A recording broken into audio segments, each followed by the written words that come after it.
Hello guys, मैं doctor Sunil Aastha speech and hearing care का YouTube channel autism ADHD के बारे में दुनिया में सबसे ज़्यादा बात वीडियो नंबर 283 आपके सामने लेकर आ गया हूँ। आज का वीडियो बेस्ड है रिसेप्टिव और एक्सप्रेसिव लैंग्वेज पर। ये एक कमेंट में पूछा था अभिलाषा दत्ता ने।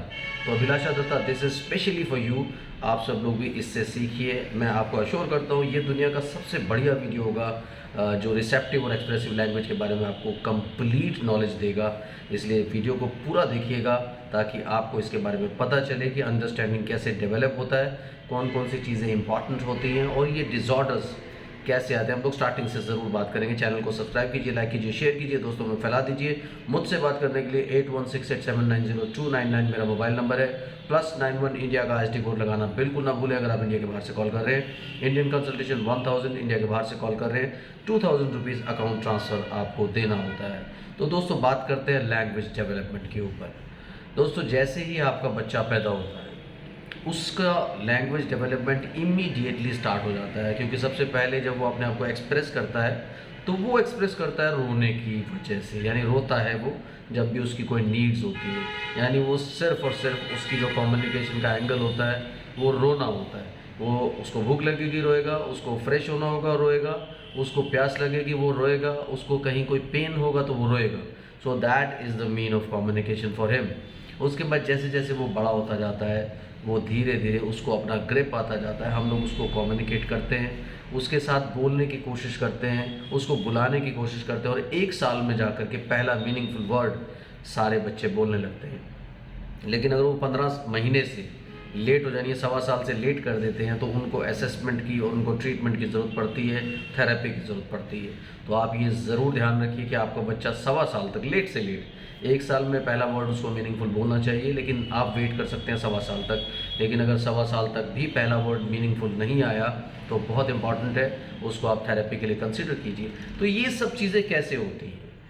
आप जब अपने बच्चे के ऊपर झुक करके पालने में उसे कुछ बोलने की कोशिश करते हैं, क्रैडल में कुछ बोलने की कोशिश करते हैं, तो वो चीज़ें उसके ब्रेन में इम्प्रिंट बन के बैठती रहती हैं। पहले जब वो पैदा होता है उसका ब्रेन एक क्लीन स्लेट की तरह होता है।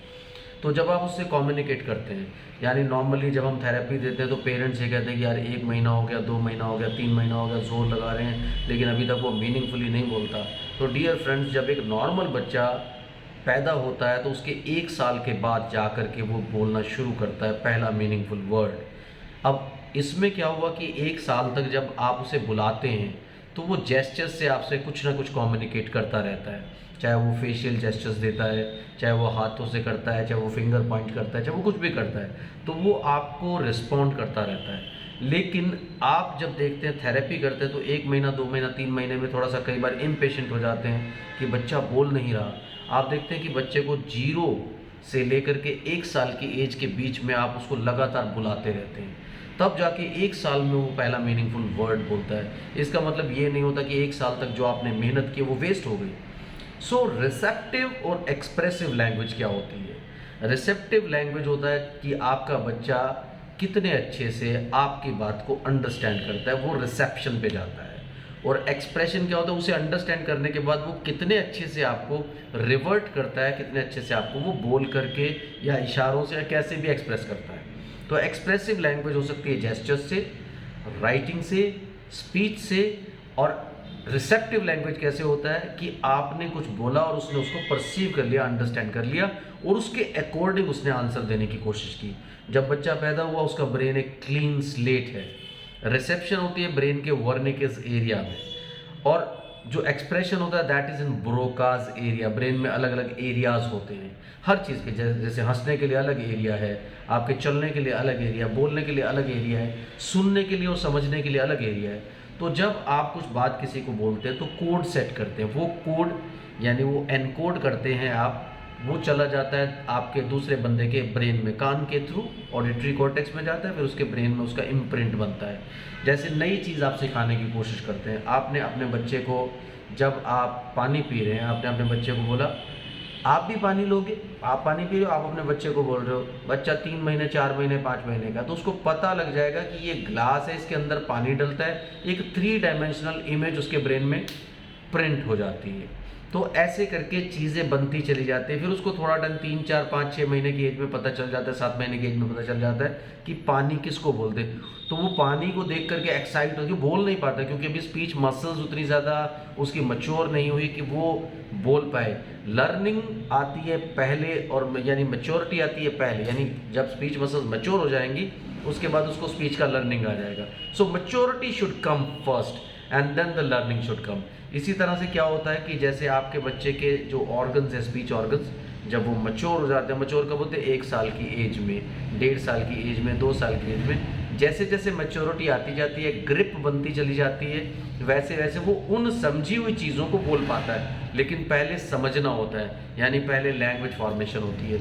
इसी तरह से जब आप स्पीच करते हैं या बिहेवियर थेरेपी करते हैं, आप दूसरी चीज़ें करते हैं, तो आप अपने बच्चे की अंडरस्टैंडिंग डेवलप करने पे जोर लगाते हैं। जब आप अंडरस्टैंडिंग डेवलप कर लिए, ब्रेन में इम्प्रिंट बनते चले जाते हैं, तो भरते रहिए। जैसे आप किसी बर्तन को भर रहे हैं, जब वो भर जाएगा तो स्पिल ओवर करेगा। तो ऐसे रिसेप्टिव पार्ट स्ट्रॉन्ग होना चाहिए एक्सप्रेशन के लिए। तो आप उसको एक्टिविटीज़ जब कराते रहते हैं, आप अपने बच्चे को ज़्यादा से ज़्यादा समझाने की कोशिश करते हैं, ज़्यादा से ज़्यादा एक्टिविटीज़ देते हैं, तो वो विद एग्जाम्पल और विद प्रैक्टिकल उन चीज़ों को अंडरस्टैंड करता है। जब वो उन चीज़ों को अंडरस्टैंड कर लेता है, जब उसे पता है कि इसको पानी बोलते हैं, इसको खाना बोलते हैं, इसको रोटी बोलते हैं, इसको ये सब चीज़ें बोलते हैं, तो एक्सप्रेसिव लैंग्वेज ऑटोमेटिकली डेवलप होती है। लेकिन सबसे पहले क्या ज़रूरी है? उसको समझना चाहिए, उसको समझ में आना चाहिए कि क्या क्या चीज़ें। आप खुश हो जाते हैं समटाइम्स कि मेरा बच्चा पिछले 2 महीने, 3 महीने, 4 महीने से थेरेपी कर रहा हूँ, तो मेरा बच्चा अब 2 वर्ड्स बोलने लगा है, 3 वर्ड्स बोलने लगा है, 5 वर्ड्स बोलने लगा है। सो 5 मीनिंगफुल वर्ड्स वो बोल लेता है। आप एक्साइट हो जाते हैं। एक्साइट मत होइए। सबसे पहले जब आपके बच्चे की थेरेपी चल रही है, आप ये देखिए 6 महीना लगा, लेकिन आपके बच्चे ने मैक्सिमम चीज़ों को जो उसके आसपास हैं उनको समझना शुरू कर दिया। उनकी तरफ वो फिंगर पॉइंट करता है, उन्हें वो अंडरस्टैंड करता है, यानी रिसेप्शन, उसकी रिसेप्टिव लैंग्वेज डेवलप हो गई है। अगर उसकी रिसेप्टिव लैंग्वेज डेवलप होगी तो उसको एक्सप्रेसिव लैंग्वेज बनाने में ज़्यादा प्रॉब्लम नहीं आएगी। इसलिए मैच्योरिटी का क्या मीनिंग है कि आप उसकी रिसेप्टिव लैंग्वेज को उसके ब्रेन में इम्प्रिंट कर रहे हैं। तो एक्सप्रेसिव लैंग्वेज जब आएगी, सो दैट विल बी, हम लोगों ने पीछे भी अभिलाषा दत्ता के इसी कमेंट पर एक बात की थी, जब उन्होंने लैंग्वेज बर्स्ट के बारे में पूछा था। तो जब लैंग्वेज भर जाएगा तो बर्स्ट होगा स्पीच की फॉर्म में, एक्सप्रेशन की फॉर्म में। इसलिए ज़्यादा से ज़्यादा आपको कोशिश करना चाहिए कि आप रिसेप्टिव लैंग्वेज को बनाने की कोशिश करें। हर समय कोई ना कोई एक्टिविटीज़ होनी चाहिए। जब आप बेसिक थेरेपी के सारे काम कर लेते हैं तो आप ज़्यादा से ज़्यादा एक्टिविटीज़ पर ध्यान दें, जिससे कि उसको नॉलेज ज़्यादा से ज़्यादा मिले, उसकी रिसेप्टिव लैंग्वेज ज़्यादा से ज़्यादा फॉर्म हो। इसके बारे में आपको अपने थेरेपिस्ट से बार बार नई नई एक्टिविटीज़ के लिए पूछना चाहिए कि अब उसको कौन कौन सी एक्टिविटीज़ कराएं, एक पर्टिकुलर चीज़ सिखाने के लिए उसको कैसी एक्टिविटीज़ दी जाएं जिससे कि वो उन चीज़ों को लर्न करे। ऐसे रिसेप्टिव और एक्सप्रेसिव लैंग्वेज फॉर्म होती है।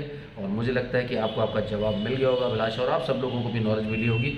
ऐसे ही कमेंट करते रहिए। समटाइम्स आपके कमेंट में कोई ऐसे कमेंट्स होते हैं जिसके लिए पूरा वीडियो डेडिकेट करना ज़रूरी होता है। Thank you very much, bye bye.